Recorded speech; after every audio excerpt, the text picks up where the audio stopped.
안녕하십니까. 2021년 1월 20일 수요일 매일 한국경제신문 스크랩을 시작하겠습니다. 오늘의 주요 뉴스 요약입니다. 첫 번째 기사는 새해 초부터 여권이 이익공유제 드라이브를 걸고 있는 가운데 기업들의 자발적 참여뿐 아니라 국회 입법화를 통해 사실상 강제성이 큰 기금 조성 등이 추진될 수 있다는 전망이 나오고 있다는 소식입니다. 문재인 대통령이 신년 기자회견에서 상생기금 형태의 사례를 모범 사례로 꼽은 데 이어 더불어민주당은 사회연대기금 조성을 포함한 입법화 여부를 2월 임시국회에서 검토해 추진하겠다는 입장을 밝혔습니다. 특히 집권 여당의 정책위의장인 홍익표 의원이 플랫폼 기업에 이어 금융회사들을 대상으로 코로나19 시대 이익을 많이 낸 금융권이 이익공유에 동참해야 한다는 언급을 내놓음에 따라 파장이 일고 있습니다. 두 번째 기사는 금융위원회가 올해 40년 초장기 주택담보대출을 도입하기로 한 것은 내 집 마련의 기회가 상대적으로 희박한 청년들에게 주택 구매 부담을 조금이나마 줄여주기 위한 조치라는 소식입니다. 정부가 집값을 잡으려 각종 금융규제를 실행해도 오히려 집값만 오르는 상황에서 청년들의 불만을 달래면서 기회를 주겠다는 뜻입니다. 실제로 이 제도가 도입되면 기존 대출에 비해 원리금 상환 부담은 줄어들고 받을 수 있는 대출은 늘어나는 것으로 추산되고 있습니다. 세 번째 기사는 근로자가 이사회에 참여하는 노동이사제를 도입한 지방자치단체 산하 공공기관이 50곳에 이르는 것으로 파악되었다는 소식입니다. 정부는 관련 법률을 고쳐 노동이사제를 중앙정부 산하 공공기관으로 확산시켜 나가기로 했습니다. 이로 인해 올 연말에는 노동이사제를 채택하는 공공기관이 400곳에 이를 것이란 전망이 나오고 있습니다. 경제계는 노조의 경영 간섭으로 공공기관의 효율성이 떨어질 것이고 정부가 민간기업에도 제도 도입을 압박할 수 있다고 우려하고 있습니다. 네 번째 기사는 SK그룹이 ESG 경영을 본격화하고 있다는 소식입니다. SK그룹은 2019년 초 계열사 성과평가 제도인 KPI의 사회적 가치 창출액을 50% 반영하겠다고 발표했습니다. 사회적 가치 창출은 SK가 추구하는 바람직한 돈 버는 방식입니다. 매출과 이익이 아무리 늘어도 ESG 활동이 미흡하면 평가 시 A를 받을 수 없다는 강력한 메시지였습니다. 그럼 이제 첫 번째 기사부터 자세히 살펴보겠습니다. 19일 이낙연 민주당 대표는 중소기업인 신년 인사회에서도 이익공유제의 필요성을 강조했습니다.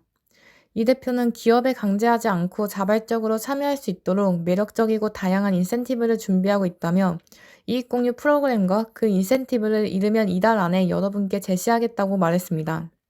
이어 민간에서 또는 경제계 내부에서 상부상조로 서로를 돕는 그런 이익공유제가 확산되도록 노력하겠다며 저희가 발표하면 여러분께서 수긍하실 수 있을 것이라고 강조했습니다. 이에 대해 김기문 중소기업 중앙회장은 정부와 국회의 미국식 급여보호 프로그램, 근로시간 유연화, 중대재해 예방을 위한 지원 등을 건의했고 이 대표는 상의해보겠다고 답했습니다. 현재 여당은 이익공유제의 실현 방안을 놓고 정책위원회를 중심으로 고민하고 있습니다. 기업의 자발적 참여를 유도하는 것이 마치 과거 기업 팔 비틀기로 비칠 가능성을 염려하고 있습니다. 민주당 관계자는 2월 임시국회 개회 전까지는 이익공유제 관련 법안들을 정리해 주요 입법과제로 최종 확정할 예정이라며 입법이 과도하다고 생각되는 분야까지 무리하게 하지는 않을 것이라고 말했습니다. 홍익표 정책위의장이 이날 금융권을 추가로 이익공유 대상으로 언급한 것과 관련해 당내에선 소상공인 지원에 집중할 것이라는 얘기도 나오고 있습니다. 민주당 핵심 관계자는 소상공인 지원 기금의 볼륨을 키우려고 한다면서 최초 설계된 게 4천억 원 수준인데 이를 좀 더 늘리려고 한다고 말했습니다. 19대 20대 국회에서 임기 만료로 폐기된 사회적 경제 기본 법안의 통과 여부도 주목되고 있습니다. 현재 21대 국회에는 사회적 경제 기본법이 총 5건 발의되어 있는데 이 가운데 사회적 기금 조성을 포함한 법안도 나와 있습니다. 다만 과거 유사 성격의 기금 조성의 경우 대부분 실패한 사례가 많았다는 점에서 정책 효과에 대한 의문은 남습니다. 가장 대표적으로 농어촌 상생기금은 한중 자유무역 협정에 따라 농민 피해 보상과 지원 차원에서 만들어졌습니다. FTA로 득을 보고 매출이 늘어난 기업들이 자발적으로 기금을 출연해 그 돈으로 농업인 자녀 대상 교육 장학금, 농어촌 주민 복지 증진에 사용하자는 의도였습니다. 하지만 매년 1,000억 원씩 조성을 목표로 했던 농어촌 상생기금은 지난 4년간 기금 조성 총액이 1,151억 원입니다. 목표액의 30%에도 못 미치는 것입니다. 그나마 출연금도 약 73%인 853억 원을 공기업이 냈습니다. 대기업은 197억 원, 중견기업은 20억 원, 중소기업은 1,000만 원 등에 그쳤습니다. 한 정부 관계자는 출연금을 낸 기업에 대해 지정기부금으로 인정해 송금 산입되고 출연금 10%를 법인세액에서 공제하는 혜택을 줬지만 결과적으로 공공기관 평가 시 가점이 부여된다는 점 때문에 공기업들만 몰렸다고 말했습니다. 반면 동일한 형식과 동일한 지원을 정부가 제공하지만 그나마 성공한 것으로 평가받는 것은 대중소기업 상생협력기금입니다. 2013년 2,260억 원으로 출연으로 시작되었지만 2021년 현재 1조 3,499억 원으로 8년 새에 5배 가까이 기금 규모가 커졌고 삼성, 현대차, 포스코 등 국내 내로라 하는 기업들도 대부분 참여했습니다. 상황이 이렇다 보니 정부 내에서도 어떤 인센티브를 주더라도 기업들이 필요한 일에 원하는 형태의 기금이 아니라면 결국 실패할 가능성이 높다는 의견이 많습니다. 정부 관계자는 기업 입장에선 기부냐 투자냐의 문제인데 대중소기업 상생협력기금의 경우 투자도 생각할 수도 있겠지만 무작위 대상이 어디에 쓰이는지 사전에 알 수 없는 기부 성격의 기금은 결국 외면받을 가능성이 높다고 말했습니다. 다음 소식입니다. 금융위원회가 올해 40년 초장기 주택담보대출을 도입하기로 한 것은 내 집 마련의 기회가 상대적으로 희박한 청년들에게 주택 구매 부담을 조금이나마 줄여주기 위한 조치입니다. 정부가 집값을 잡으려 각종 금융규제를 실행해도 오히려 집값만 오르는 상황에서 청년들의 불만을 달래면서 기회를 주겠다는 뜻입니다. 실제로 이 제도가 도입되면 기존 대출에 비해 원리금 상환 부담은 줄어들고 받을 수 있는 대출은 늘어나는 것으로 추산되었습니다. 19일 박수영 국민의힘 의원실에 따르면 금융위가 하반기에 시범 도입하겠다고 밝힌 40년 정책 모기지와 현재 운영 중인 30년 정책 모기지를 비교하면 같은 금액을 대출받았을 때 매월 갚아야 하는 원리금이 15% 이상 줄어드는 것으로 나타났습니다. 예컨대 주택가격이 3억 원이고 주택금융공사가 운영 중인 보금자리론의 최대 주택담보대출 비율 70%를 적용한다면 대출금은 2억 1천만 원이 됩니다. 금리는 현행 30년 모기지의 경우 고정 2.55%이지만 40년 모기지의 경우 2.58%로 0.03%포인트가 올라갑니다. 대출금리는 장기가 될수록 부실률 등이 악화되기 때문에 높아지기 마련입니다. 이때 30년 모기지의 월 원리금 상환액은 83만 5천 원이지만 40년으로 늘어나면 70만 2천 원으로 낮아집니다. 월 상환 부담액이 13만 3천 원으로 15.9% 줄어들게 됩니다. 모기지 기간이 30년에서 40년으로 10년 늘어나면 총 이자 부담은 전체적으로 5,600만 원 가량이 늘어나지만 당장 매월 원리금 상환 부담은 줄어들어 당장에 목돈이 없는 청년들에게는 유리하다는 분석입니다. 박 의원은 초장기 정책 모기지는 미국, 일본 등 해외에선 일반적인 제도라며 초장기 정책 모기지는 주택을 구매해서 소유할 수 있고 월 부담의 기준도 민간 임대주택보다 낮아 효과적인 정책이라고 밝혔습니다. 또한 40년 초장기 모기지가 시행되면 기존보다 대출을 받을 수 있는 금액도 늘어나는 장점이 있습니다. 특히 오는 3월 구체적으로 발표될 총 부채 원리금 상환 비율, 즉 DSR을 적용할 경우 그렇습니다. DSR은 모든 가계대출의 원리금 상환액을 연간 소득으로 나눈 값입니다. 예컨대 차주별 DSR 40%가 적용되고 모든 금리가 2.5%라는 가정 하에 연봉 8천만 원인 신용대출 1억 원의 차주는 30년 모기지에서는 총 4억 1,100만 원을 대출받을 수 있고 40년 모기지에서는 4억 9,200만 원을 대출받을 수 있습니다. 모기지 기간이 10년 확대되면서 대출금이 8,100만 원 늘어나는 효과가 있습니다. 금융위는 올해 우선 주택금융공사를 통해 청년, 신혼부부, 생애 최초 구매자 등에게 40년 모기지를 시행해보고 부동산 시장 상황 등을 감안해 정책금융사에서 일반 시중은행으로 시행기간을 확대하고 대상도 확대할 계획입니다. 다만 이 경우 금리는 정책 모기지와는 달리 일률적인 고정금리가 적용되기는 쉽지 않을 전망입니다. 차주는 고정금리를 선호하겠지만 민간은행은 초장기인 만큼 금리 변동성이 커 변동금리를 원하기 때문입니다. 은성수 금융위원장 역시 19일 브리핑에서 고정금리와 변동금리, 이 관계를 어떻게 연결시켜주느냐 그 부분이 고민되는 것이라고 밝힌 바 있습니다. 은행권에서는 일정 기간 고정금리와 변동금리가 결합된 형태가 나올 것으로 예상하고 있습니다. 초장기 모기지 전면 확대는 부동산 시장 상황을 지켜보고 결정한다는 게 금융위의 입장입니다. 주택 구매 부담이 줄어들면 구매 수요를 급증시킬 수 있다는 우려가 있기 때문입니다. 금융위는 또 올해 상반기 청년들을 위해 비과세 적금 효과가 있는 분할 상환 전세 대출을 기존 주택금융공사뿐만 아니라 서울보증에서도 운영할 수 있도록 확대할 계획입니다. 기존 주택금융공사에서는 전세금 대출 한도가 2억 원까지였지만 서울보증에서는 최대 5억 원으로 늘어납니다. 분할 상환된 전세 대출은 원금을 상환해 나가면 그에 따른 이자 부담이 줄어들고 이자뿐만 아니라 원금에 대해서도 소득공제를 받을 수 있는 제도입니다. 다음 소식입니다. 19일 관계부처에 따르면 노동이사를 임명한 지방 공공기관은 지난해 말 49곳이었으며 올 들어 서울시 출연기관인 교통방송이 노동이사를 선임해 총 50곳인 곳으로 집계되었습니다. 서울 지하철을 운영하는 서울교통공사와 서울농수산식품유통공사, 부산시설공단, 경기신용보증재단, 광주도시철도공사 등이 노동이사제를 도입했습니다.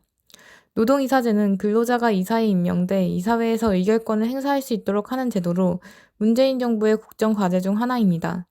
2016년 서울시를 시작으로 경기도, 인천시, 충청남도 등 9개 지자체가 조례 제정을 통해 제도를 도입했습니다. 중앙정부 산하 공공기관은 아직 도입한 곳이 없습니다. 기획재정부는 이날 2021년 업무계획을 발표하면서 공공기관 노동이사제 추진을 공식화했습니다. 지난해 11월 대통령 직속 경제사회노동위원회가 제도 도입을 촉구한 뒤 소관부처가 업무 계획에 이를 반영한 것입니다. 근로자가 기업 이사회에서 의결권을 행사하는 노동이사제는 장점이 있습니다. 근로자 의견을 반영해 주요 결정을 할 수 있고 한번 결정이 내려진 사안에 대해선 근로자의 참여를 독려할 수 있습니다. 하지만 장점보다 단점이 많고 부작용이 크다는 것이 전문가들과 경제계의 판단입니다. 근로자와 노조가 반대하는 사안은 이사회가 결정을 내리기 힘들고 신속한 의사결정도 어렵습니다. 기업이 노조에 끌려다닐 공산이 커 혁신을 이루기 힘들고 이 때문에 외국 자본이 이탈할 것이란 우려도 나옵니다. 경제계는 특히 정부가 공공기관의 노동이사제를 밀어붙이는 것이 민간에도 압박이 된다고 보고 있습니다. 기업들은 기업규제 3법, 노동관계 3법에 이어 기업 경영을 옥죄는 제도가 더해지는 것이라고 보고 있습니다. 국내에서 노동이사제를 도입한 50곳의 공공기관은 모두 지방정부 산하기관입니다. 지방정부가 조례 개정을 통해 노동이사제를 밀어붙인 결과입니다. 서울시가 2016년 조례를 제정해 이듬해 직원수 100명 이상 산하기관에 노동자 이사를 임명한 후 인천, 울산, 광주, 경기, 충남 등 8개의 지방자치단체 등으로 빠르게 확산하고 있습니다. 기획재정부는 현재 지자체 산하 공공기관 중심으로 노동이사제가 도입돼 있지만 이를 중앙정부 산하기관으로 확대해 나간다는 방침입니다. 노동계에선 노동이사제 도입이 기업 투명성을 높이는 효과가 있다고 주장하고 있습니다. 한국노동연구원이 올해 초 서울시 공기업 이사진을 대상으로 설문조사한 결과 공기업 이사들은 노동이사제 도입 후 경영 투명성과 이사회 운영의 민주성이 높아졌다고 응답했습니다. 중앙정부 산하 공공기관은 아직 노동이사제에 관한 근거 법률이 없습니다. 정부는 공공기관 운영에 관한 법률 개정 후에 이를 본격적으로 추진할 계획입니다. 현재 국회에는 김경협, 김주영, 박주민 더불어민주당 의원의 공공기관 운영에 관한 법률 개정안이 제출되어 있습니다. 노동이사제의 사전 단계로 여겨지는 근로자 이사회 참관제를 도입하는 공공기관도 늘고 있습니다. 이는 근로자 대표가 이사회를 참관하며 경우에 따라 질의할 수 있게 한 제도입니다. 지난해 말 기준 동서발전과 한전 KPS 같은 한전 자회사 등 총 81곳이 근로자 이사회 참관제를 도입했습니다. 전체 공공기관의 23.8%에 이릅니다. 기업은행은 노조 추천 이사제를 추진 중입니다. 한국전력공사와 수자원공사 등은 법이 통과되는 대로 노동이사제를 도입하겠다는 내용의 노사 합의를 한 상태입니다. 정부가 노동이사제 도입을 추진하면 올 연말엔 400곳까지 늘어날 것이란 전망이 나옵니다. 경영계에선 노동이사제가 확산하면 노조가 경영에 지나치게 간섭할 수 있다고 보고 있습니다. 경총 관계자는 노조가 강성인 곳은 이사회가 노조에 끌려다닐 공산이 크다며 한국처럼 노사관계가 대립적인 기업 문화에선 노동이사제가 대립을 부추길 가능성이 높다고 지적했습니다. 한편 노동이사제가 헌법 위반이라는 지적도 나옵니다. 헌법에 자유시장 경제가 명시되어 있는데 기업 이사회 구성에서 근로자 대표를 강제하는 것은 헌법에 어긋난다는 얘기입니다. 노동이사제를 도입한 공공기관들의 비율이 높아지고 있다는 비판도 제기됩니다. 노동이사제를 선제적으로 도입한 서울교통공사의 영업손실은 2017년 3,862억 원에서 2018년 5,322억 원, 2019년 5,324억 원 등으로 증가했습니다. 근로자들이 회사 평가를 올리는 게시판인 블라인드에는 서울교통공사가 워라밸을 넘어 라라밸을 추구하는 회사라는 평가도 나오고 있습니다. 다음 소식입니다. 19일 컨설팅 업계에 따르면 SK는 각 계열사의 ESG 활동을 금액화해 평가하는 방식을 채택하고 있습니다. 구체적으로 매출, 영업이익처럼 화폐 단위로 ESG를 측정하는 것입니다. 금액은 누구나 이해할 수 있고 실제 규모를 파악하는 데 도움이 되기 때문입니다. ESG 전문가들은 국내 기업들이 SK처럼 ESG 활동을 평가에 전면적으로 적용하지 못하는 주된 이유 중 하나는 누구나 공감할 만한 측정 방식이 없기 때문이라고 지적했습니다.